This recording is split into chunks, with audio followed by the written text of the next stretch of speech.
Today's show is pre-recorded. Y'all know what time it is. Y'all don't know, y'all better ask somebody. Hat on, suit on, looking like a dapper dog, giving them microphone, dressed like $1,000,000, diamond things in its cuffs. Y'all tell me who could it be but Steve Harvey? Everybody out there listening to me, put your hands together for Steve Harvey. Put your hands together.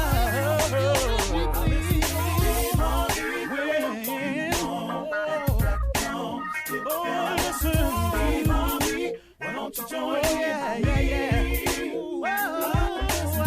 Steve Harvey, get them on, y'all. Better give me some eggs while I listen to Steve Harvey. Come on, join in with me.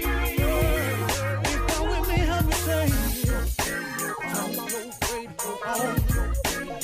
You gotta turn it on, yeah. Turn it on. Steve Harvey in the morning, y'all.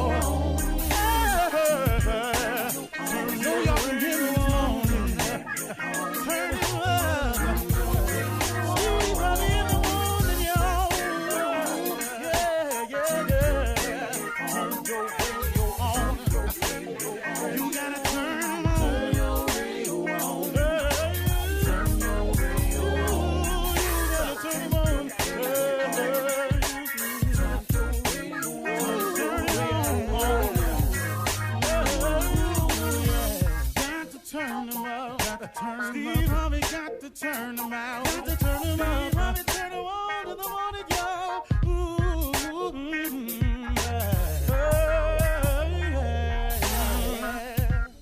Come on, Steve. Come on. Do your thing, Big Daddy. I said, I sure will. Good morning, everybody. You are listening to The Voice. Come on, dig me now. One and only Steve Harvey. Got a radio show. I feel it's necessary to explain what I say in the morning because somebody asked me, what do you mean by that when you say that in the morning? When I say, it's in response to David Hollister opening the song by saying, go ahead, Big Daddy, go ahead. I said, I sure will. Then I say, good morning, everybody, because I was raised that way. You're supposed to speak when you come in the room. I'm coming in y'all's room. Whether it's your bedroom, the room in your house, your car, your office, wherever you're at. I come in the room, I got to speak, so I say, good morning, everybody. You are listening to The Voice. And then I got to introduce myself because as a performer, I always felt my best when I was introduced. Why would you walk out on stage and anybody introduce you? You can't get a round of applause. It's horrible. So I say, you are listening to The Voice. One and only Steve Harvey. Come on, dig me now. Now that's old school, I got that, but once again. Dig me now is I want you to feel what I'm about to say. That's all I'm saying.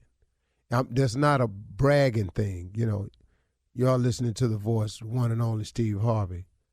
Come on, dig me now. I'm just asking you to feel what I'm saying in the morning because it's part of a promise that I made to God. See, a long time ago, I told God if he allowed me to make it, that when I got there, I would tell everybody I know how I did it.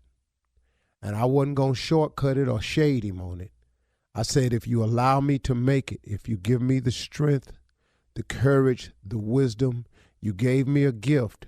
If you let me apply it, don't destroy myself in the process. Forgive me for my sins along the way. Continue to hold and rock me when I need it. When I make it, I promise you, Lord, when I get there, I will tell everybody how I made it. Well, this started back in L.A. when I got on the radio. And I was making it okay. I was doing okay. But I had to keep my promise to God. My promise was, if you allow me to make it, I'll tell everybody how I got there. I have to tell you that every day, because if it was not for that grace and mercy, I wouldn't even be here able to fulfill my promise, because I've done enough dirt in my life, man, to not be worthy. He could have easily walked away from me a long time ago because I had walked away from him. See, and I didn't walk away from him once. I walked away from him a bunch of times. But guess what? He forgave me a bunch of times. I'm a living example of hundreds of chances. His forgiveness and his mercy is available for everybody. It's the only reason I get on this show every day. It's the only reason I have the blessings that's coming my way. It's the only way that the things that keep happening in my life, man, that I have no explanation for, is because of his grace and mercy. See, anytime something good happens in my life and I can't explain it, that's usually him. He exhibits to me, remember, I'm a forgiving God, man. Remember. So when you fall, Steve, don't lay down there. Don't you lay down there. Don't you let the devil fool you that because you done made some mistakes that you can't do it. Because everybody gonna make them. There's none perfect, no, not one. So get up, keep moving, keep pushing, step on. What you laying there for? Your daddy didn't raise you that way. Look, man, my father was just about manhood. I'm going to just tell you. My daddy never had a conversation with me about church. He beat me for not going, but, a couple times. But he wasn't about that. Wasn't his message. That was my mama's job. My mama taught me about being saved, about loving the Lord, about giving your life, about the teachings of Jesus Christ. My mama was a Sunday school teacher. So I got all of that from her. My old man ain't had none of that for me. My old man talked to me about one thing all day long, hard-working manhood. And well, you're going to get that if you don't get nothing else from me. He gave that to me, so I got it. See, so my father, you say, excuse my language, but you ain't going to sit there like no little punk up in here. That ain't what you finna do. You finna get up and go do what you supposed to do. Now stop all that whining like some little punk and go and get to moving. That's how my father talked to me. Now I'm just telling you real. It worked for me, though. And before you start emailing me, that had nothing to do with homosexuality at all. It's just that was his term for a man not acting like a man. That's all it was. It was not a gay reference at all. I want you to understand that before you start emailing me. So my daddy wasn't calling. That was not a sexual reference for him. My father talked to us. That's what he meant. I knew exactly what he meant. He couldn't have meant nothing else. He didn't even know nothing about that. My old man clueless when it come to that right there. So when I was getting down and feeling bad about myself, my old man, he taught me this toughness, man. He gave me this grit, this doggedness, this go to work and work hard. That's why today when God does bless me with something, he ain't got to worry about me not working hard, because that's in me. And when I get tired, I ask that same God for strength to keep on doing so I can do the blessings he got for me. So when you ask me, how you going to do all this, Steve Harvey? I don't know. I ain't got to figure that out. All I got to do is show up with the same amount of faith I've been showing up with. God handle the rest of it. See, y'all, hey man, let me tell you something. I don't see how you do it. I don't either. Can I give you, hey man, news flash. Let me hear, I don't see how you doing all that, Steve. You doing this, you doing that, you that. Can I tell you something? I don't either. I just wake up with the faith, man, and trusting that if he gonna bless me with it, he must be gonna show me a way how to get it done. See, I ain't tripping on that part. See, once you take yourself out the how-to business, you can go on and get with it. But see, if you're going to trip yourself out with the how-to, you can't think like God can think. You can't figure like God can figure. So now you sitting up in here going, Lord, I want this to happen for me. Then I don't know how I'm going to do all that. Well, guess what? You in the way now. See, you in the way. Because, see, God ain't asked you to figure out how to. He said, ask and believe. Then he said, faith without works is dead. That's my solution. That's the concoction that I'm functioning on. All I got to do is accept the blessing, keep the faith, be willing to work and believe. God can do anything but fail. Why would God bring me this far to leave me? Why would he bring you this far to leave you? So why I get up every morning? I have no choice. I got to get up in here and rest. When I'm running late, man, I try to plow through here. Sometimes I don't make it, man. I got to do a rerun, but I plow through here. Because, man, Steve, you're going to run out of something to say. No, I'm going to just keep thanking him. Now, you can't run out of that, can you? Because you owe him that. Matter of fact, when I get through talking, I really ain't thanked him enough. You're listening to the Steve Harvey Morning Show. Ladies and gentlemen, it is here. The Steve Harvey Morning Show is upon us. Another great day. Listen, man, I don't know how you approach it, and this is just a suggestion. It's all it is. You can do it any way you want to. But if you have in the mornings where you're waking up on the wrong side of the bed, and you have some mornings where you wake up and you just ain't quite yourself, I have a suggestion. The moment you feel that way, if you just start just sit on the edge of the bed and just take a couple of minutes to meditate, before you get rolling. Just put your feet on the bed floor and sit on the edge of the bed and just thank him. Just be grateful for your life, for your measure of health that you have, for your job, for the ability to wake up, to the ability to think in your right mind, the ability to have another opportunity today. Thank God that you're still here, that you're vibrant. Even if you don't feel vibrant, thank him for being vibrant. That allows vibrancy to enter into your being. Just be grateful. Start your day like that, man, and see what happens to you. Quit waking up on the wrong side of the bed, tripping your own self out. Do something good for yourself. Be thankful, huh? What you talking about? Come on now. Ladies and gentlemen, the show consists of Shirley Strawberry, Carla Farrell, Mississippi Monica Jr., his real name is Kill Spates on all government forms, and Nephew Tommy. Junior, what's on your mind? Man, Unc, man, you talking about being grateful this morning. Man, I hit a milestone, man, and I just need to know if my folks feel like this. Man, I made my last truck payment. I ain't never did this before in my life, man. This is my first time. Boy, do you remember when you first paid off a Vic, boy? Is this the feeling you supposed to have? Yeah, it is, Junior. Yeah, it is, Junior. Yeah, man. It is, Junior. It's a big moment. It's a milestone. It's an accomplishment. It's a blessing. It's all of that. It's seeing it through. It's God, showing you that all that things are possible. Now, what you can do, Junior, you take this feeling and you take this moment that you're having with the truck. Yeah. And so now you look at your vision board and you start saying, what's next? Gotcha. Is it a house? Is it moving up in the job position that I wanted? Is it acquiring a family? Is it having a better relationship with my children? Is it trying to be a better man? How can I be a better man? What's on your dream board of becoming a better man? What can I do in the service of other people? What could I do today that would make somebody else's life better? Once you start putting those type of accomplishments, it's just a milestone to let you know what God is capable of. Sometimes you need something like paying a truck off so you can see how it works. And that's when you elevate. People talking about, I always knew I'd be here. No, you didn't. No, you didn't. You learn along the way about new levels. So now you got a chance to put some new levels in your life, Junior. Congratulations on paying off your truck, homie. And God bless you and move on up to a bigger and better thing. Junior paid off a truck.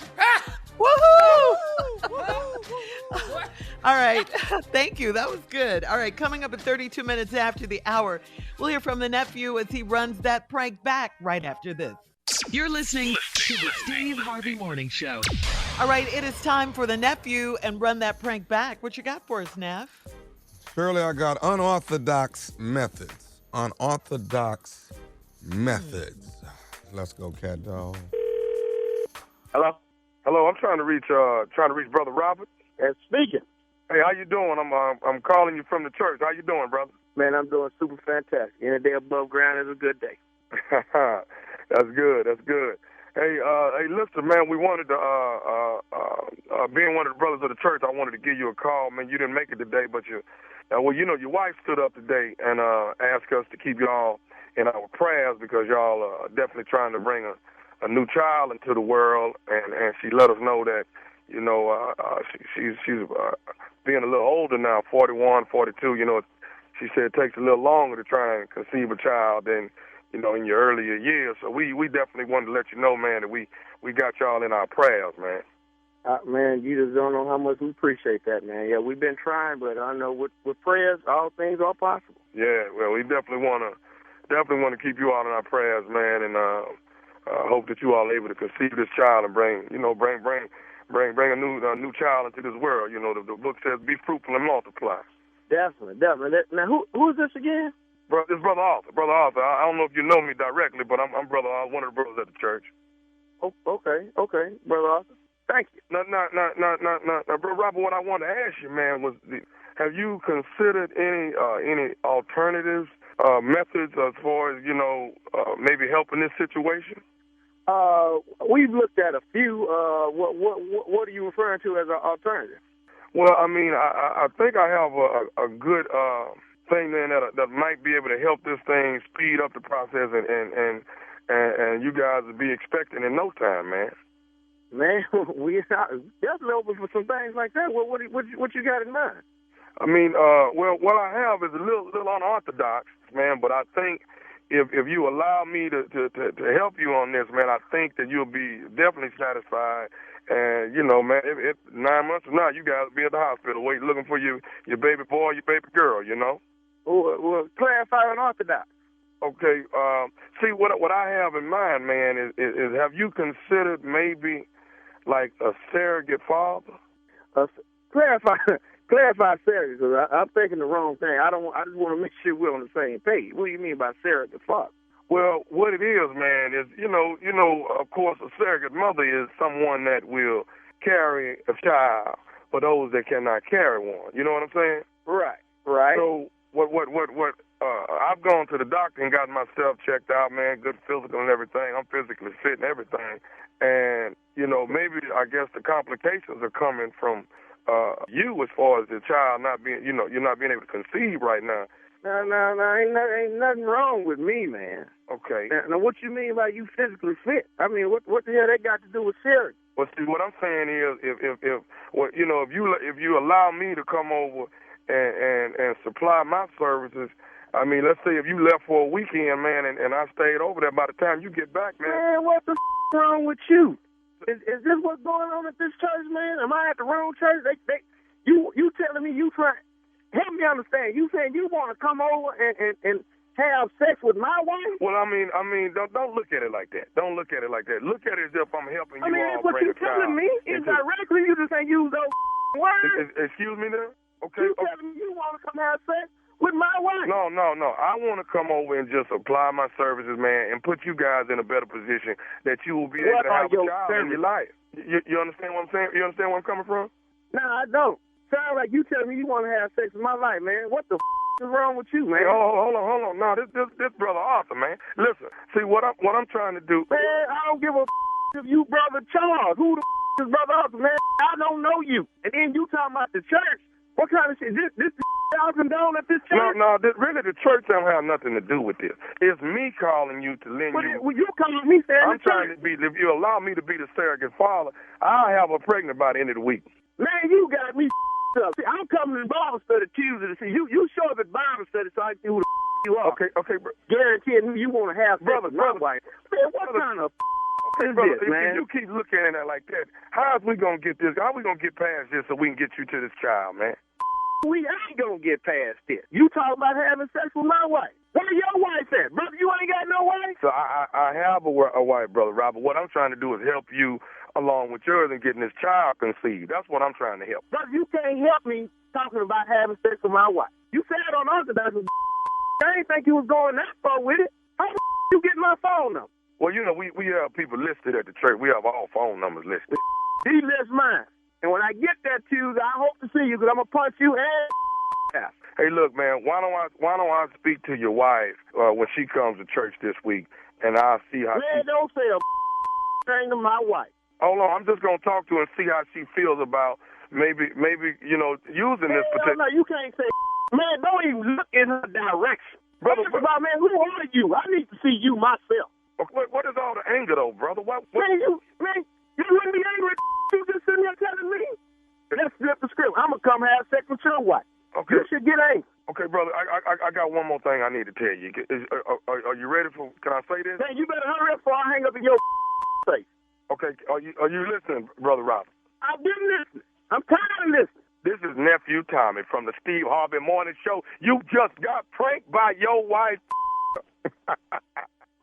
Man, what you say? Hey, Man, Tommy, you can't be doing like that, man. I'm about to have a rest come to change with everybody in there. But a minute ago, I was going to go straight punch Thomas in the mouth. Then look for you. What you had me on that one, man? Ooh. all right. Hey, one more thing, man. Tell me this. What is the baddest, I'm talking about the baddest radio show in the land? The Steve Harvey Morning Show with ignorant ass Steve and ignorant ass Nephew Tommy. You ain't got to give it to me. I know what it is. It's straight greatness. All right, then we'll just move on then. If that's Lord the have case. mercy. Coming up next, it is Ask the CLO with our Chief Love Officer in the building, Steve Harvey, ready for your love questions right after this. You're listening to the Steve Harvey Morning Show. Coming up at the top of the hour in entertainment news, it is National 420 Day. National 420 Day. We'll tell you all about that. Late actor Gary Coleman is accused of sexual harassment. Talk about that as well. And reality star Jocelyn Hernandez is being sued for $25 million. We'll talk about all these stories at the top of the hour because right now it is time for Ask the CLO. Chief Love Officer Steve Harvey is here and ready. Shamika in LA says, I'm 30 years old and I was in jail briefly for not paying child support. I know it's usually a man thing, but my ex put me on child support knowing I had no way of paying it. He's turned my son against me, and how do I get back into my son's life? That's what Shamika wants to know. How does she get back into her son's life? Well, that is very rare. You're right. It's usually the other way around. Now, this guy that has turned his son against his mother, that's as ridiculous as when women turn their children against the husband. I don't know where people get off thinking that they can punish the person by not allowing them into the child's life when the person who actually gets punished is the child. It doesn't make any sense. I don't know anybody that don't need a mother's love. I just don't know nobody. You know, and she's such an integral part of a child's life. And, you know, man, this guy, he obviously knew some little legal moves and he got you in jail. So here's what you do. You get out of jail. Sometimes you have to make amendments to court, you know, to prove or say, you know, what your real status is. But I think you need to just try to sit this guy down, talk some sense into him, which could be very difficult because sometimes it's not. Just say, look, I want to be in my son's life. This is my child. Now, something had to happen, though, ma'am, that you're leaving out for the courts to take a child from the mother. Something had to happen. I don't know if you voluntarily did it, but if you didn't voluntarily do it because you thought it would be in the best interest of your son, something had to happen. You've got to work on that part of your life. That's just my suggestion. I don't know all the facts, but if there's something in your life that needs cleaning up or something like that, then you need to work on that aspect of your life too. But try to sit your ex down and have a conversation with him. Oh, good luck with that. All right. Jabriel in Norfolk says, I'm married to a man that will not shower in the evening before bed. He comes home and walks around in his boxers and a wife beater. I don't want his behind on our sofa, and he doesn't understand how nasty he is. What do I do with him? Why did you marry him? What? You didn't notice? Surely He there's don't some like sign. to shower He been nasty, Steve. the night before he go to bed. This ain't new. Carla said he's been nasty. Yeah, this how he do. Now, I don't know if you didn't notice this because y'all didn't live together before you got, I don't know what happened, but Yeah. you know, he come in from work, he don't like to shower. You worried about him sitting on the couch. Yeah. Fucking his nasty behind That in the bed, man. Come on, dude. I don't know what to tell you. You know, I really, come on, lady. That's a deal breaker right there. All right. Very much so. You gotta bathe. All right. You gotta wash. You just got to. All right. Moving on to Corinne in South Philly. Corinne writes, when I first started dating my boyfriend, I let him have a threesome with me and one of my friends. When we talk about marriage, he insists that regular threesomes are crucial so he doesn't cheat. When I get upset about it, he says he's just playing. I've been with him for 2 years. Am I wasting my time? Well, he's not playing. He got to have this.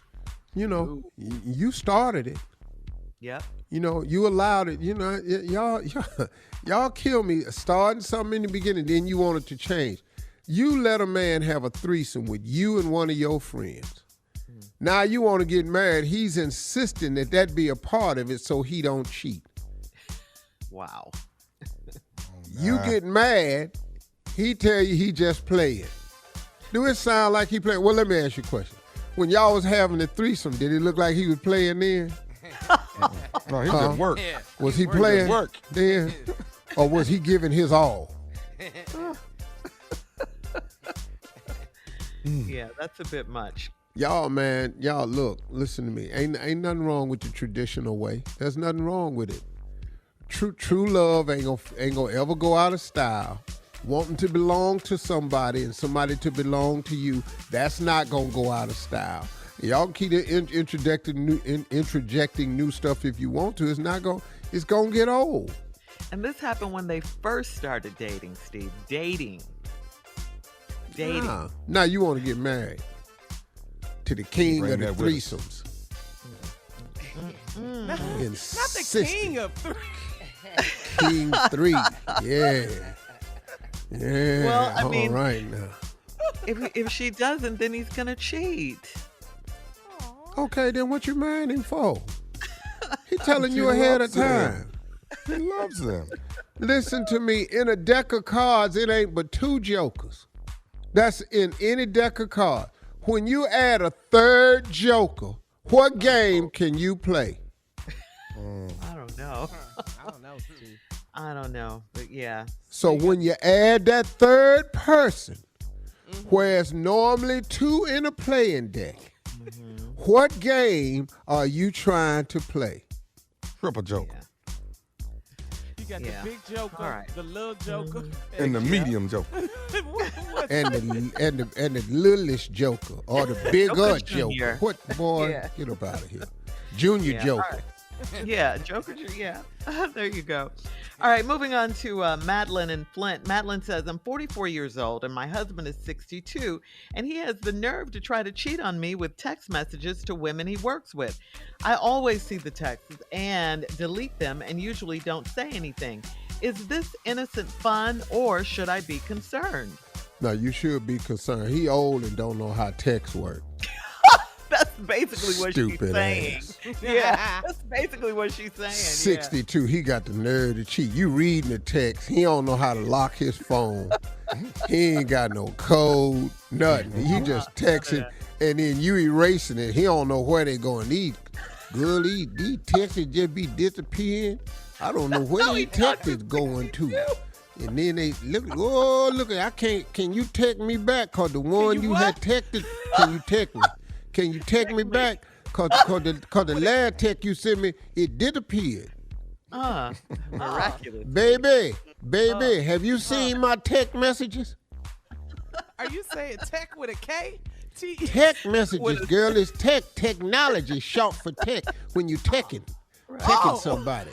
TECH, yeah. Yeah. All right, here we go. All my text messages just be gone. I got to tear this back down here to Apple Pone and see what they can fix this here.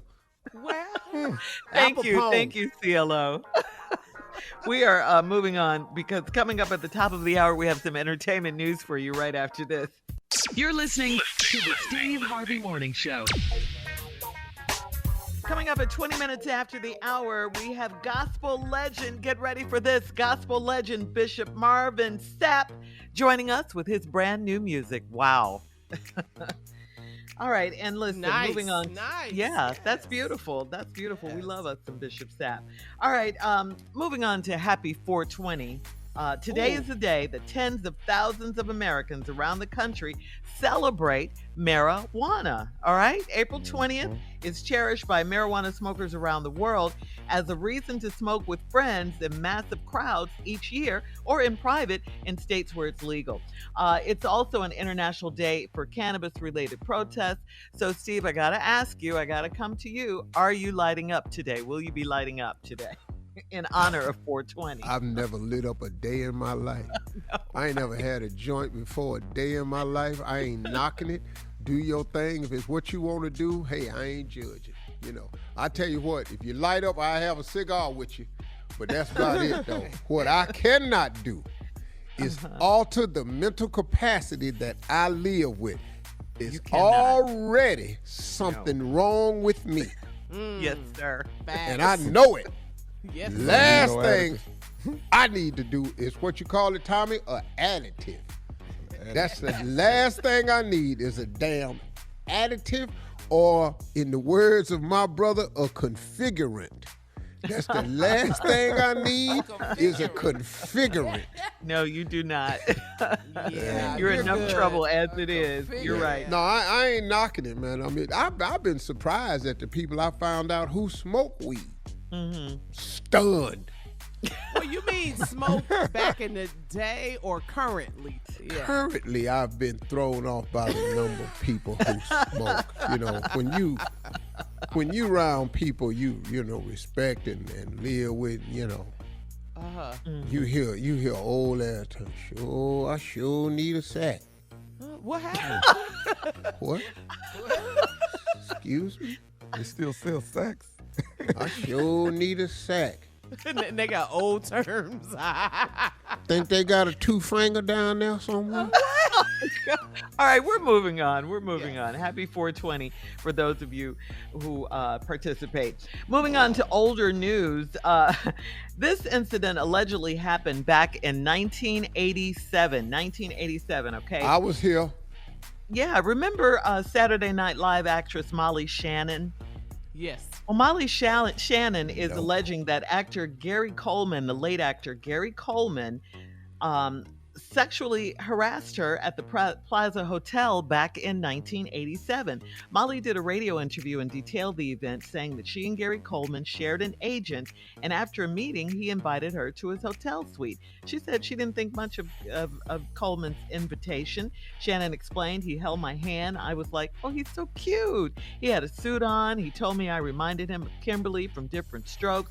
Shannon said that Coleman eventually asked her to sit on his hotel bed, and things turned down a dark path when Coleman started trying to kiss her and get on top of her. And I was like, no, Gary, stop. So I pushed him off. Then I would get off one bed, then he would bounce on the bed, jump, and wrap himself around me. And then I would like fling him off. Then he got on top of me. I was like, Gary, stop. I guess because of his size, I didn't feel physically threatened.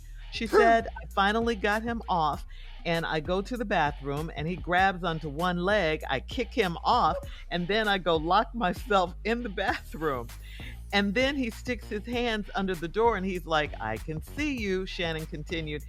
The entire ordeal ended after Shannon sprinted out the room. Shannon says she told their agent that he should watch Coleman more.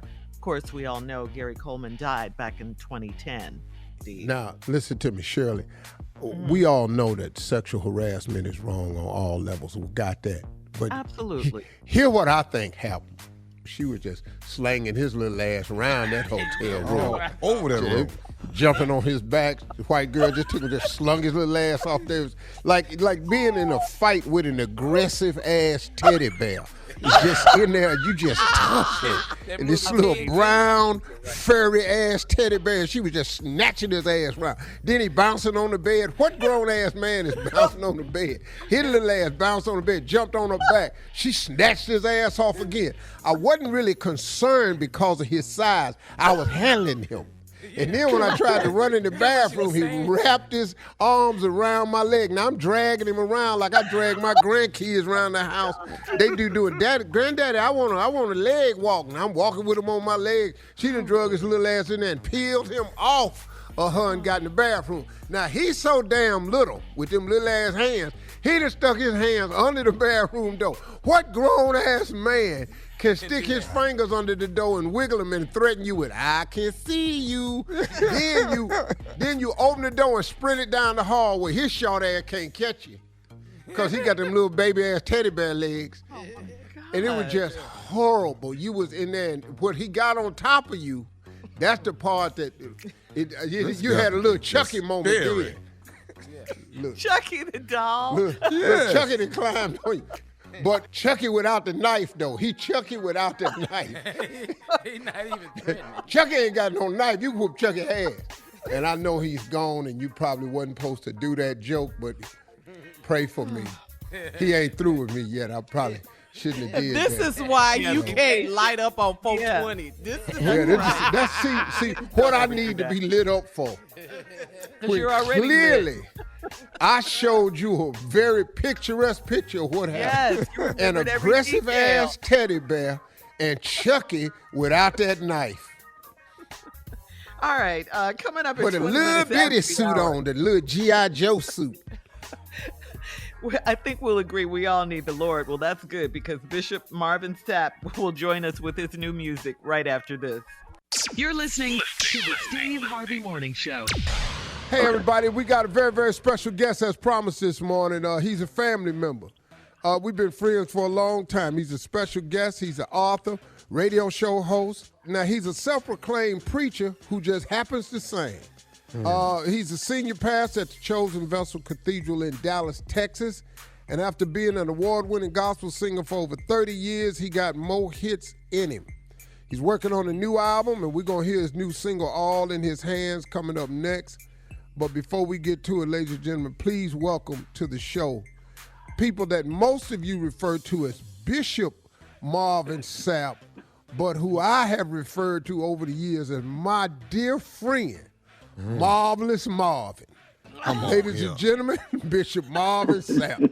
Yes, sir. Good morning. Good morning. Hey. Good morning. Good morning, Pastor. Good morning, everybody. How's everybody today? Good. Man, how you been, man?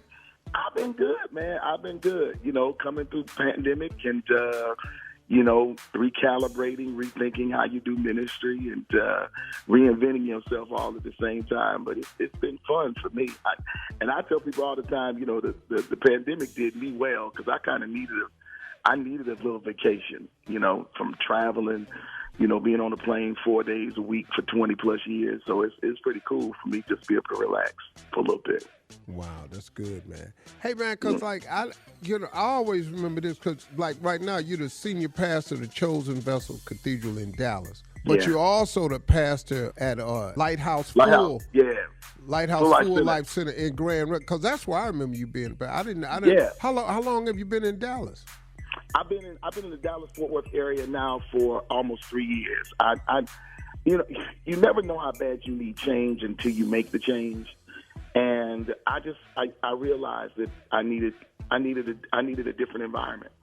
And I realized also my church in Grand Rapids needed a different environment as well. So, I retired from that particular ministry. And I installed a wonderful pastor. His name is R.J. Marshall. Matter of fact, his birthday was yesterday. Shout out to R.J. And put him in as the senior pastor there and left with nothing but my Bible and some clothes and moved to a city that I've never been to before and started over fresh. And when I got here, we had about 250 members, believe it or not. People thought I was coming to a mega church. And we've grown to over 2,000 overall since I got here. So it's been great, even through the pandemic. Wow. Yeah. Wow. Well, man, that's great news. I think people don't realize for everybody, I don't care if you're a minister or whatever, if sometimes in order to grow, you got to go. Yeah, you do. I found out in my life many times. But what we're going to do, y'all, when we come back, we got a new album. It's called Substance. It's going to be released this June. We got a new single called All in His Hands. And we're going to hear the new single when we come back. We'll be right back with my brother, my friend, Bishop Marvin Sapp. You're listening to the Steve Harvey Morning Show. All right, everybody, we're back, and our special guest this morning is Bishop Marvin Sapp, who I've never called Bishop a day in my life. We have always been my boy, Marvelous Marvin. You ain't got to do that, D.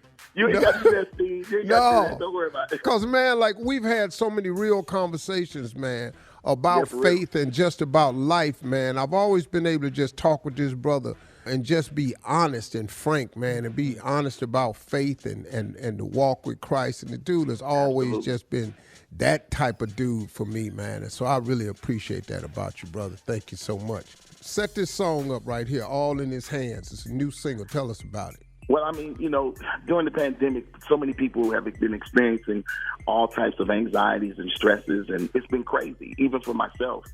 So I said, you know, no matter what's going on in our lives, we just got to learn how to put it all in His hands, and that's what it's about. All right, let's Thank you so much. That was beautiful. The album is called Substance. It's going to be released this June. The new single from the album is called All in His Hands. It's available now. You can go to all music streaming platforms, Apple. You can download it. You can get it anywhere you want to. But Steve Harvey Nation, this is our boy. This is Marvin Sapp. This is our dude right here. Let's get on the bandwagon. Let's make it a hit. I need everybody to go to Apple Music, go wherever you got to go. I don't care where you go. The name of the album is Substance. The hit is All in His Hands. It's available now. Ladies and gentlemen, our friend, Brother Marvin Sapp. Thank you. Help me get my last child through college. She almost done. Thank y'all so much. I appreciate it. Amen. Right. Amen. Marvin Sapp, everybody. Love y'all. Take it easy. All right, thank you, Bishop Marvin Sapp. Coming up next, it is the nephew and the prank phone call right after this. You're listening to the Steve Harvey Morning Show. All right, coming up in about 4 minutes after the hour, it's my strawberry letter for today, and the subject is, my husband really enjoyed the prom. Okay? We'll get into that, find out what that's all about in just a few. But right now, it is time for the nephew and the prank phone call for today. What you got for us, Nev? Well, Cheryl, I've been seeing quite a few of them lately.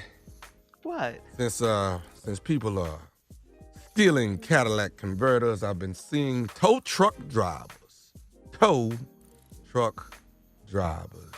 Cat dog, if you would. Candyman. He done blew out the whole electrical system in the whole. Hello. I'm trying to find Candy. Who is this? This is Candyman. Okay, are you the guy with the tow truck? You the tow truck driver? Yeah, that's me.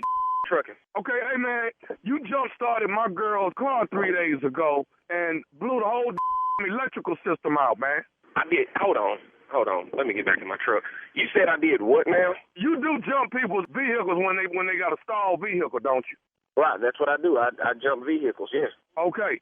So you actually did my girl's car about 3 days ago, man. You jump started her car. But now when you over jumped it is what you did, okay? You done blew out the whole electrical system in the whole car, the dashboard. Everything is just completely out. And they talking about this going to be about $1,500 to get this fixed. I'm sorry now. Who is this now?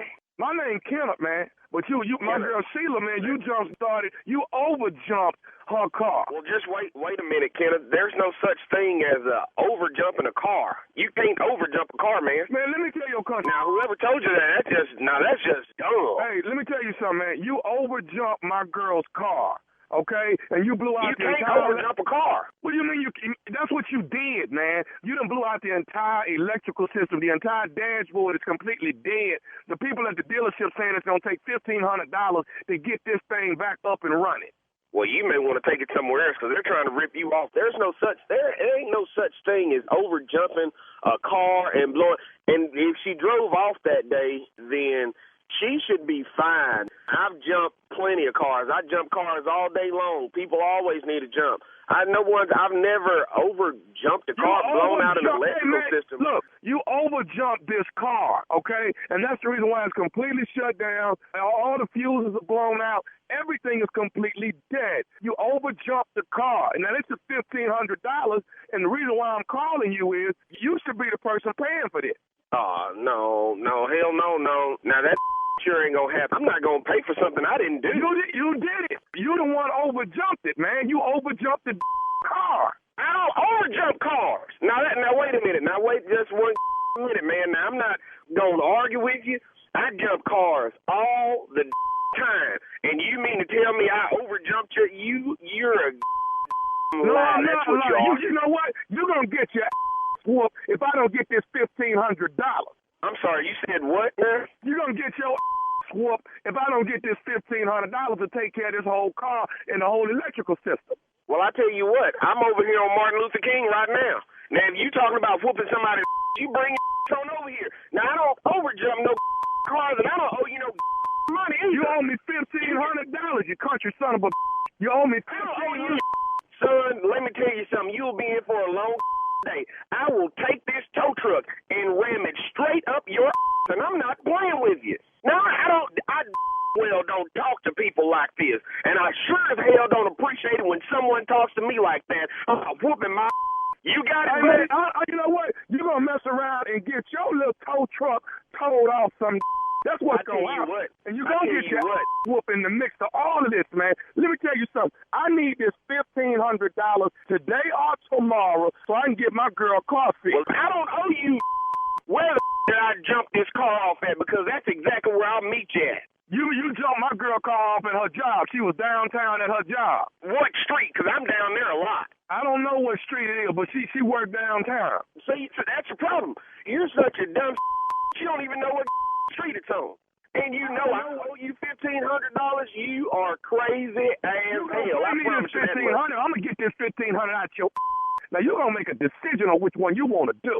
Either you're gonna bring me the $1,500 today or tomorrow, or I'm gonna have your whooped. You got till 5 o'clock tomorrow Eve. Son, you ain't gotta wait on tomorrow. I made my decision right now. Ain't gonna happen. Ain't ever gonna happen. I don't owe you. And if you can get it out of my son, you can have it. But I bet you this much, you better pack a lunch. It's gonna be a long night for you, buddy. I don't care how long it's gonna be. You're gonna get a $1,500 whooping. That's what you're gonna get, Candy or Candy Man. You're gonna pay this $1,500. You call me what you want to call me, son. But I tell you this, after I whoop your you'll call me something else. You country. Listen, son, I've got to go. I got work to do. I've got somebody outside waiting on me right now to hook up their car. I ain't got time to be arguing with you, son. All right? Now, if you really want to find me, you really want to find Candyman, everybody out there knows how to find me. You understand me? So if you really want that $1,500, son, you come and get it. But I ain't got time to be sitting here arguing with you all day. I got work to do. I got to get back out of this truck. I got one more thing I need to tell you, and I want you to put this in your mind good and strong. Are you listening? I'm listening to you, son, as long as you ain't finna say about me giving you $1,500. I'll tell you what, I want to tell you this. This is Nephew Tommy from the Steve Harvey Morning Show. You just got pranked by another record driver named... You know what, that son of a... that son of a... You know what? You're listening to this, because I sure owe you a $1,500 whooping, son. Hey, man, What? I don't know. Ain't no. That's it. That's it. That's how you do it when you finish, huh? What? Yes. That's a prank reaction, huh? I'm ready for it, Tommy. I'm ready for it. What are you What's ready that? for? What? Just self-praise and worship. Yes. Come on in here. Midst of it, yeah. Come on in here. We're in the middle of it right now. Yes. I did it. Yes. Yes. Thank you. Thank you very much, How great everybody. thou art. Oh, Yeah. gospel song about the Lord. Okay. Yes. You gonna steal the Lord song? I know. Mm-hmm. That's one of my Break thy faves. heart. Mm-hmm. It's a beautiful thing. I'll tell you what. Listen to me, son. I'll tell you what. Listen. I don't usually Right. talk to people like this. I don't overjump no cars. You can't overjump a car. Right. Idiot. That's what he wanted anyway? to say. But this is my favorite line of all people when you call them. I'll tell you what. Yeah. You love that accent too, Steve. Tell the Man, hell truth. yeah. Country ass people, man. Country ass people ain't really scared of nothing. I stepped on 35 rattlesnakes one night. Got out of all of them. What you finna do? What is you finna do? I love country people, man. I love country people. They don't care, and they're going to let you know how they don't care. Pit bull locked on my ass one time for 14 hours straight. Really? Finally got his teeth out of my... What is you fitting to do? I tell you what. He be going, man, wait a minute, what happened to you, dog? For 14 hours? And you live to tell it? Yeah. More than half a day? Yes. I was leaning over with a pack of... over with a pack of peanuts at the zoo one time and fell in the gorilla cage. I was in there for 2 days with his ass. And then they're just talking and working through it, you know. Yeah. What you gonna do? You have no fear. So what is you fitting to do? Right. Because I got out of that silverback. Now what is you fitting to do? All right, thank you, nephew. Coming up next, it is the Strawberry Letter, and the subject is My Husband Really Enjoyed the Prom. We'll get into that right after this. You're listening to the Steve Harvey Morning Show. It is time now for today's Strawberry Letter, and if you need advice on relationships, work, sex, parenting, or more, please submit your Strawberry Letter to steveharveyfm.com. All you have to do is click Submit Strawberry Letter, and we could be reading your letter live on the air, pop, just like we're going to read this one right here, right now. You never know. It could be yours. You never know. Buckle up and hold on tight. We got it for you. Here it is. Strawberry Letter. Thank you, nephew. Subject, my husband really enjoyed the prom. Dear Steve and Shirley, I've been married for 11 years, and I have one daughter that's 15, and my husband and I have an 8-year-old. My husband is a great man, and he stepped up to be a father to my daughter, whose biological father passed away. My husband is a tutor at my daughter's school, and he volunteers at events as a makeshift security guard at the school. Prom was last weekend, and my husband volunteered to be a chaperone, so he got a tux and everything. We allowed our daughter to go to the prom, but we were nervous. We were a nervous wreck because she is so young. When my fine husband left to go to the prom, he was sharp. It was fun to see my husband so excited about it because he never went to his prom. I got a call from one of my sorors who was working as a chaperone too, and she hinted that my husband was doing too much at the prom. Apparently, he was on the dance floor with the cheerleader coach and even slow danced with her. I let him have his fun, and I was watching a movie at home.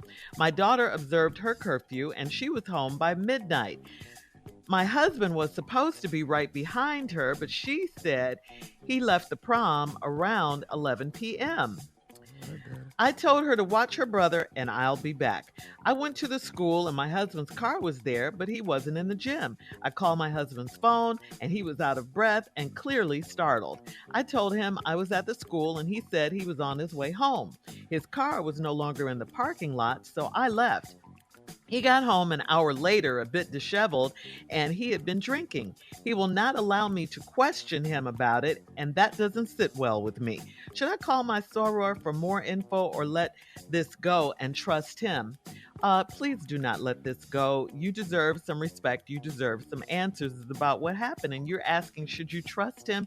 Should you trust the man who your daughter said left the prom around 11 p.m.? The man whose car was at the school, but he was nowhere to be found. Should you trust him? The man who answered his phone all out of breath and who was clearly startled when you, his wife, called. Should you trust him? The man who told you he was on his way home and didn't get there until about an hour later, all drunk and disheveled. Trust him? This man won't even allow you, your words, his wife, to ask him questions about that night. Trust him? No. I say trust your own instincts. You already said this doesn't sit well with you. It doesn't sit well because it doesn't feel right. I know you're thinking that he and the cheerleader coach did something that night. All the signs point to it. Just know that when you ask him, he's gonna lie. He is going to lie. Be ready for that. That's why he doesn't want you to talk about it. But so what? You gotta ask him anyway. You should be able to ask him anything. Find your voice, use it, say what you feel. He's your husband. He's acting guilty. He's acting guilty. All those things point to guilt. Whatever the case, this needs to be addressed. It needs to be resolved. Shutting you down is only making it worse. It's making him look worse. He's handling this all the way wrong, which makes it even harder for you to trust him ever again. And you deserve some answers. Steve, come on. Well, come on. I know you have a reason for every lie. Oh, girl. The question you posed really threw me off. You said he is going to lie. Yeah. Yeah. What he supposed to do? If there was ever a time for a lie, clearly this is it. Prom night. See, I don't even know why Shirley, your comments were spot on for a woman that, want to know all this, but them out, girl, he gonna lie. Duh. I'm stating the obvious. Yes, but he gonna lie. What good will the truth do in this letter? Lying is necessary. I'm going to walk you through this letter. I will show you in this letter. Look, everybody know what happened. But I'm going to show you how to lie. Come on here. How this story got to go. You've been married 11 years. You got a daughter that's 15. Your husband and I got an 8-year-old together. Husband's a great man, stepped in to be a father for my daughter-in-law. Her father passed away. My husband is a tutor at my daughter's school. Now, that's very rare. My husband is a tutor at my daughter's school. So obviously this man is educated, smart guy. I can't be no tutor at the school. All these kids finna fail. This is not about you. Hello. I'm just saying. So you lucky right there that you got a man that can tutor kids. Then he volunteers at event as a makeshift security guard at the floor. This ain't a public school, I can tell you that right now. Because you can't go in as a makeshift security guard in no real inner city public school, not the one on Martin Luther King. You guys got to go in there with gun handling experience, judo ass whooping. You got to really have a set of hands in here. Because some of these kids will knock your ass out. So this is not a public school. This is a nice little cushy-ass private school where you can volunteer and be a couple of things. We have security at our school. Real security. Look like security.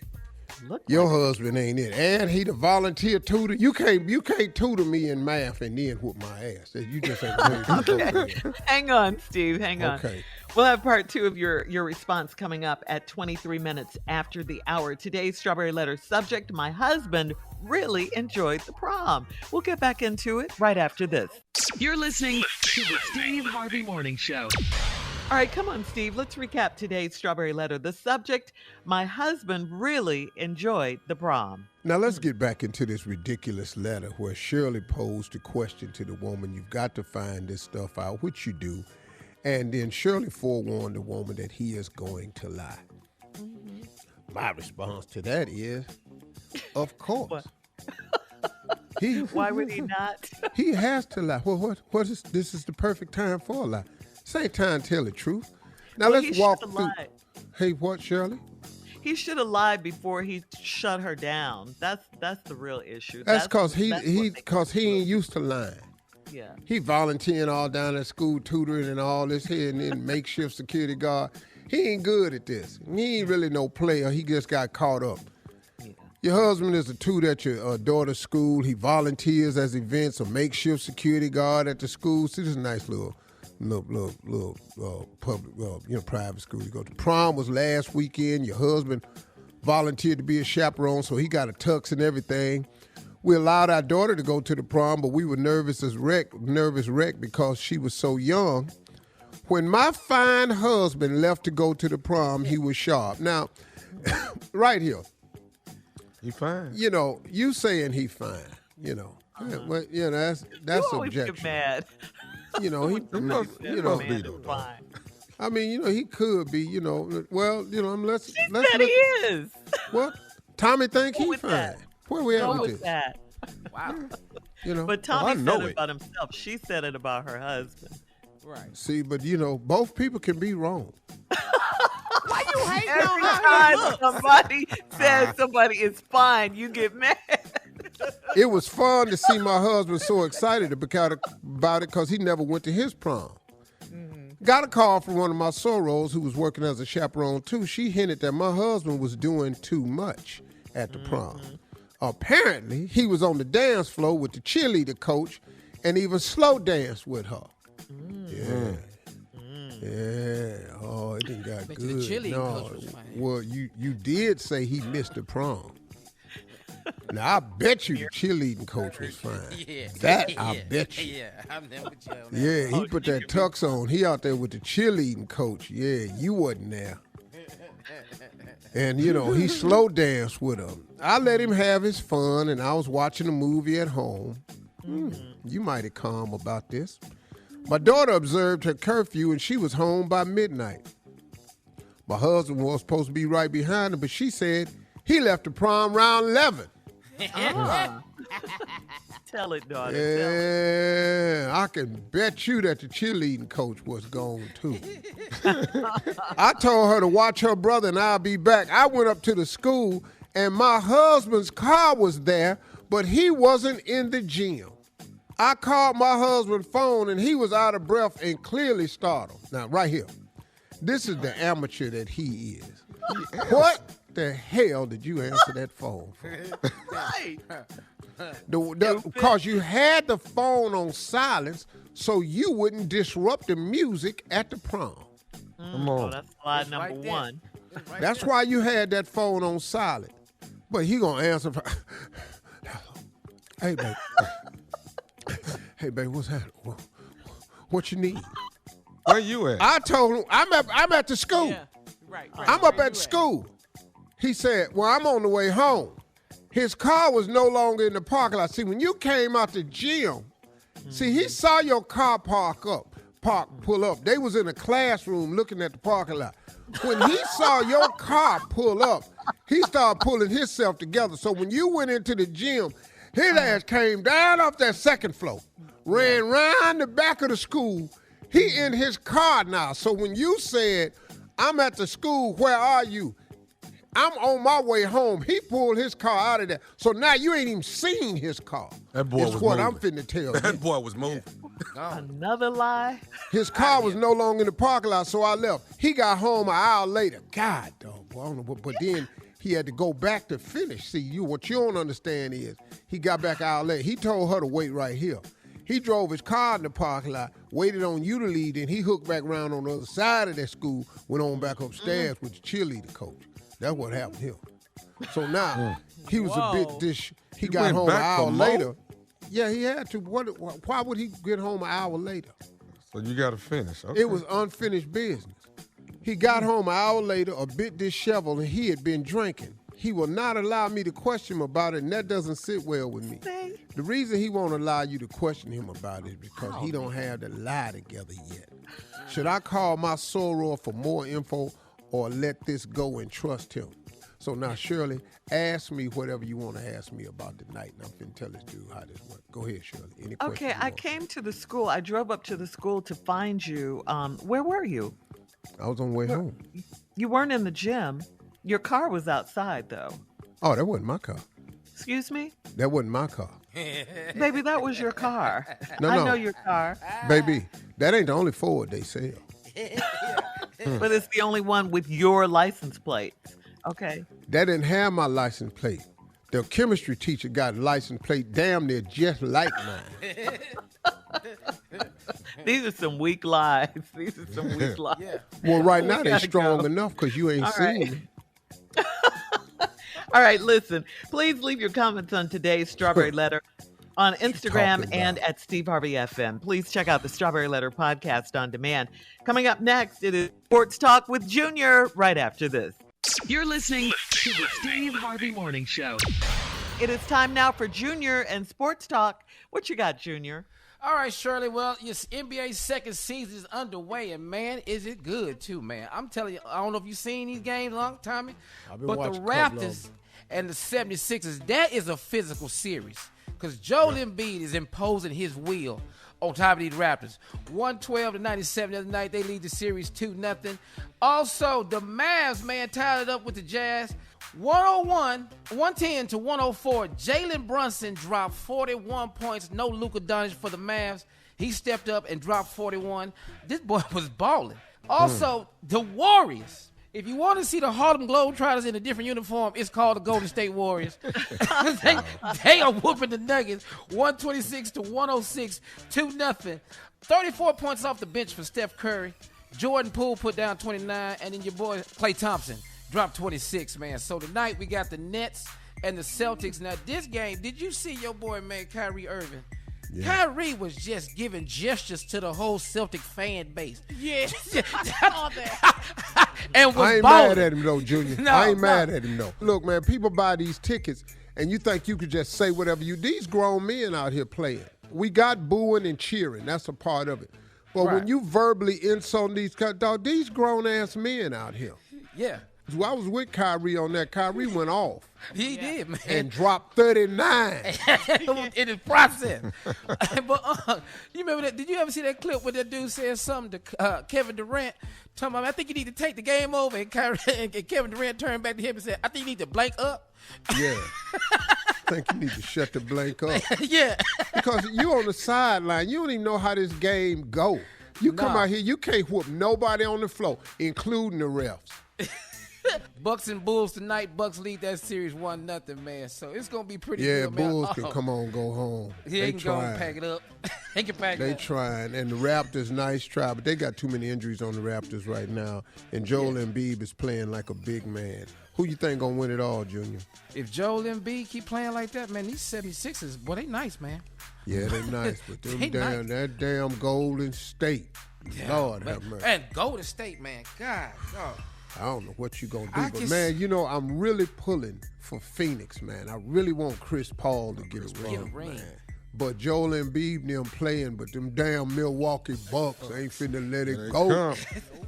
Yeah, Miami looking good. I was like Jimmy Butler finna fight somebody. He just like he always want to swing on everybody. Even his teammates are scared. All right, Junior. Thank you. Coming up at the top of the hour, we'll have more of the Steve Harvey Morning Show right after this. You're listening to the Steve Harvey Morning Show. All right. This story is crazy. I mean, listen to this. A South Carolina prisoner has decided to die by firing squad rather than in the electric chair later this month. His name is Richard Bernard Moore. He's 57 years old. He spent more than 20 years on death row in South Carolina after he was convicted of killing a convenience store clerk back in 1999. He is the first South Carolina prisoner to have the choice of execution methods after a law went into effect last year, giving inmates the option to face 3 prison workers with rifles instead of being executed by the electric chair method.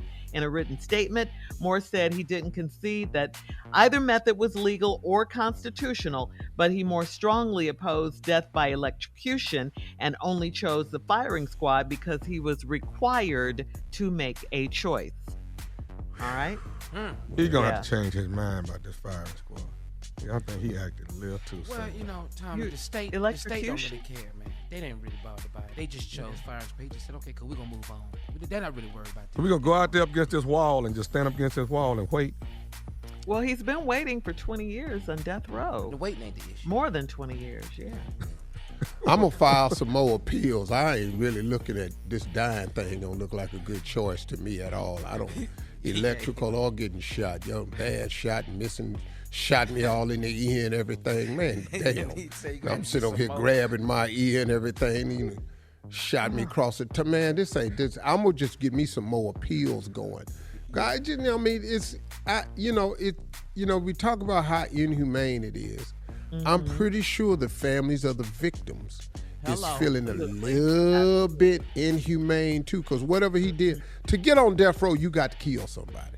Mm-hmm. Right. Mm-hmm. Right. You got to kill somebody to get on death row. Now, you know. You murdered somebody. And I got you want to live, but I bet they did too. Yes. Now, I'm not a proponent of the death penalty because I don't think it stops anything. But then at the same time, I understand the death penalty. Yeah. You know, it's kind of exactly. hard when So you're in that torn. position. You know what I mean? So Because like, if someone you're kills torn. your loved one, you feel like you want justice to be served. well, if I can get to you, You won't have to worry about the case. Okay. yeah, then we're a whole Do you nother really want to case say now. that? Do you No, really I wanna mean, say I'm that? just saying, I that's how I feel, though. If you, look, Yeah. man, you know, look, we all got children. You know, ain't nobody trying to hear this, man. You know, and I know people get emotional. And at that particular moment, I can't promise you nothing. I don't know how I'd be. You know, I'm going to be violent, though. I do know that. You know, but it's not a, it's, I don't It's a horrible situation. Yeah, it really is, and a horrible. crazy I choice. don't get shot, Yeah. though. Wow. What happened to lethal injection? Yeah. That one would be, if I had to pick a third, that's what I would just, you know, put that juice. The electric chair is. That's Why is that even an option? That's horrific. Yeah. All right. Well, wow. That's very sad. Yeah. Talk about the lesser of two evils: firing squad or electrocution. All right, three prison guards. Yeah. I need about 45 people over there with guns. Let's get this over with. You know, Yeah, you Well, get you know, three. the thing about that too, Unc, is that there's only one real bullet in there because they don't want the guards to feel a type of way Right. about pulling the trigger. So neither one of them knows who's gonna That's kill. right, Kier. Yeah, That's It's- right. You There's never only know. one real bullet. And how many people firing? Three. Three. About three, four? Yeah, Three prison workers. because they don't want the Ain't conscience but of the one? guard. Ain't but with one. rifles. I got a shot at that wall. Well, let me ask you something, though. Wow. Pose that one miss. Do you get to go on back to your cell? Exactly. We didn't try it. God, dog, my bad. Aim, and then I ain't I gonna can let you start reload. moving. I'm gonna be over You there, don't get to dog. reload. Dog, hey, dog. Sir, Mr. Harvey, this isn't dodgeball, sir. Sir, Mr. Harvey, stand against the wall. Mr. Harvey. Thank God we have got to one go. shot. Coming up 20 minutes after the hour. We'll have more of the Steve Harvey Morning Show right after this. You're listening to the Steve Harvey Morning Show. Well, Elon Musk is said to be the richest man on the planet, but in a recent TED Talk interview, he came across a question that ridiculed billionaires about their money, and Musk said he isn't using any of his wealth for himself. In fact, he doesn't currently own a home. Now, that's shocking, but what's even more surprising is where he says he sleeps at night. Musk says he stays in spare bedrooms of his friends. That's what he does. He stays in their spare bedrooms, and this is all over the world. He's the richest man, so he has friends all over the world, and when he's in that part of town or the world, he stays at their house in the spare bedroom. Hey, Maybe that's where listen to me, y'all. Kanye get that from. All that Listen to me, y'all. Stop all this foolishness with Elon. What? All this stuff he be talking about, That's that what man he be said. lying, all kind of stuff, man. Elon Musk got too much stuff going on. I don't care how much money he got. I don't give a damn where you stay. The hell you making all this money for? He ain't spending none of the money on himself. Well, what is you doing with it then?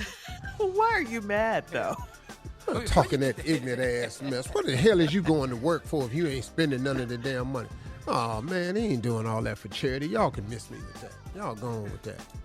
Well, if you had that kind of money, over $250 billion, how many houses would you own? You just stay at your own house. 250. $1 billion for each house.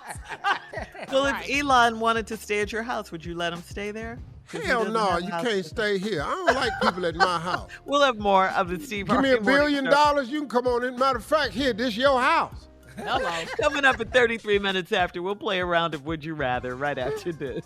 You're listening to the Steve Harvey Morning Show.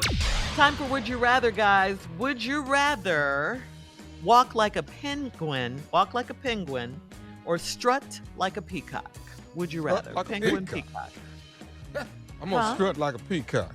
Prance. That's what sexy do. Penguin. Prance. Junior? Penguin. I'm not strutting. I walk. That's what I do. I walk. Them little bitty stuff right there, buddy. Well, that's Them fine. little bitty stuff. What about you? Why are see you where you're going. instigating, though? But what about you, Steve? Penguin or peacock? Probably gonna have to go and be the peacock. I can't. That damn wall. I can't have nothing chase me. I can't fly. I can't run off. You just on the ice, just your little fat ass, just waddling from side to side, getting ate. No, I ain't finna do that. Gotta pick up that egg and carry that egg about 300 miles. I forgot how long. Damn that, man. Okay. Your ass ain't finna be born.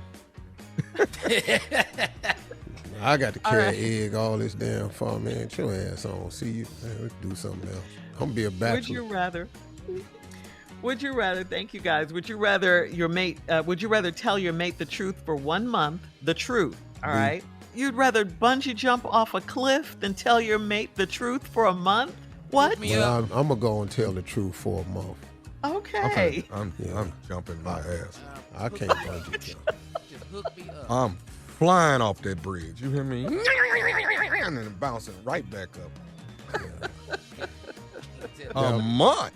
Yeah, a whole month you got to tell. Truthfulness? Yeah, I probably have to go and bungee jump my damn. You might have to. What? Dog.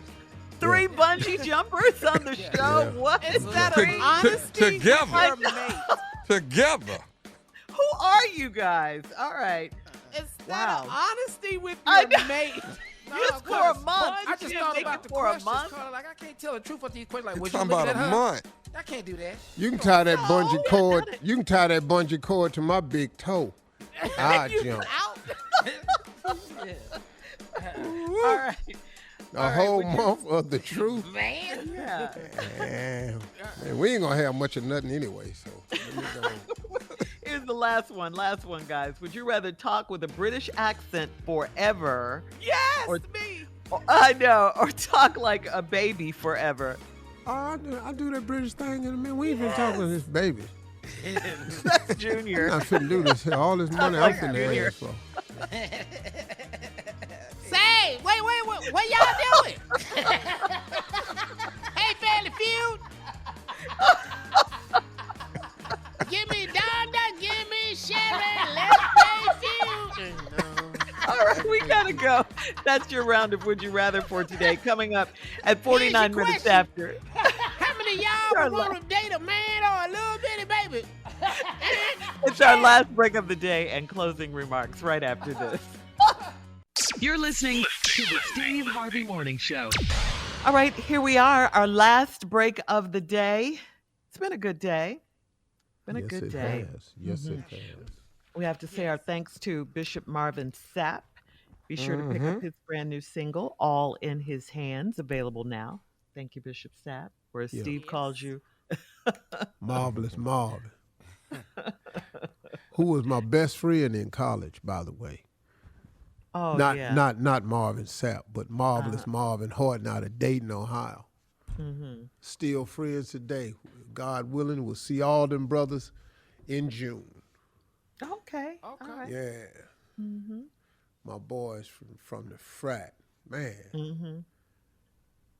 Since I've known these cats since 1974. Mm-hmm. 2 of them I've known since I was 4. Really? What's crazy, man, is all my partners that I grew up with that went to college, all us is Qs. Wow. That's crazy, man. That is, yeah. That's crazy. All of the dudes I grew up with that went to school, with 3 of us. We grew up on the same street, 112. All us is Qs. Man. Pledged at different times, different schools. All us is Qs. And how many is it in the group? 12. Okay. Dirty dozen. Okay. Ooh. Mm-hmm. Interesting. Good to Hey, I got some closing remarks I want to share with you all today. I want to talk to you all about your dreams. Dreams are important, man. Dreams are the most important thing. Dreams are bigger than your education. I said this one time at a school, and the principal of the school years ago asked me to stop speaking, pulled me off stage, wouldn't even let me finish. And then just what's the word, reprimanded or talk to me, I'll say, don't you ever stand in a financial institution and tell children that something is bigger than their education. Nothing is bigger than their education. I said, sir, I'm sorry, but there is something bigger than your education. I said, your dreams and visions. The Bible says a man without a dream or a vision shall perish. It don't never mention if you don't have education, you'll perish. Matter of fact, I ain't never seen education in the Bible, bro. I'm sorry. Well, that's not what we're pushing here. I said, bro, if you had listened to me, I'm actually trying to help you.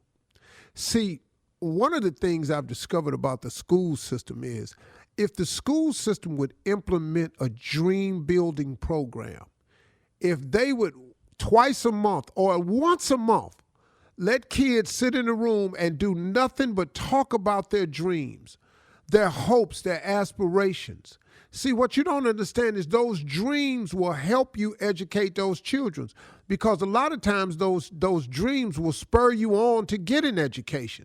I'm telling you, man, if a little boy is sitting there thinking, man, I want to fly an airplane one day, do you know how much easier it is to sell him science and math if the objective is to one day fly that airplane and it starts making sense to him? But if you never ask these children what they dream of, what their aspirations are, what's in their wildest imagination, you lose a lot of kids, man, because once a kid don't have nothing to aim for, no dream or no vision, they perish.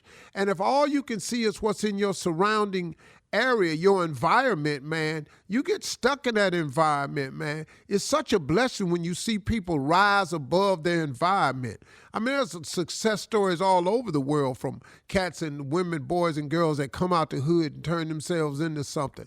All of us on this show is a product of that. But you got to let a kid be able to see something else other than their environment. That's why the dreams are so important. Now, let me talk to you about your dreams for a second. Listen to me. This is what I've learned. When God gives you a dream, the dream is going to always be tested. Are you listening to me? Whenever God gives you a dream, the dream is always going to be tested. The pressure that's in your life right now, the pressure that you are under in your life right now has a purpose. And it is simple. That pressure is not crushing you, folks. That pressure is pushing what's on the inside of you out. It is requiring the best of you. It is showing you what you're made of. The pressure that you're experiencing in your life has a purpose. It is not crushing you. It is pressing and pushing what's on the inside of you out. You don't know who you really are till you get tested. You don't know what you really made of till you've been pressurized. You've got to go through the test to get to the dream. Every dream you have, you got to go through it to get to it. You can't just wake up and your dreams is fulfilled, y'all. You have to go through it to get to it. All of your dreams are going to be tested. But the pressure that you're feeling right now, it has a purpose. And the purpose is not to crush you.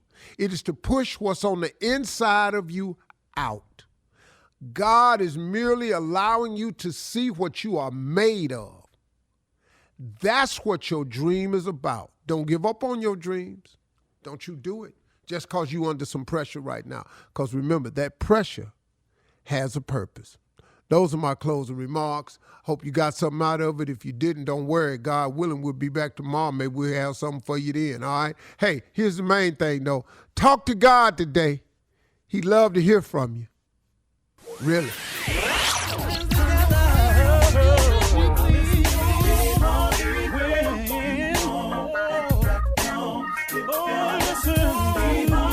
For all Steve Harvey contests, no purchase necessary, void where prohibited. Participants must be legal U.S. residents at least 18 years old unless otherwise stated. For complete contest rules, visit SteveHarveyFM.com. You're listening to the Steve Harvey Morning Show.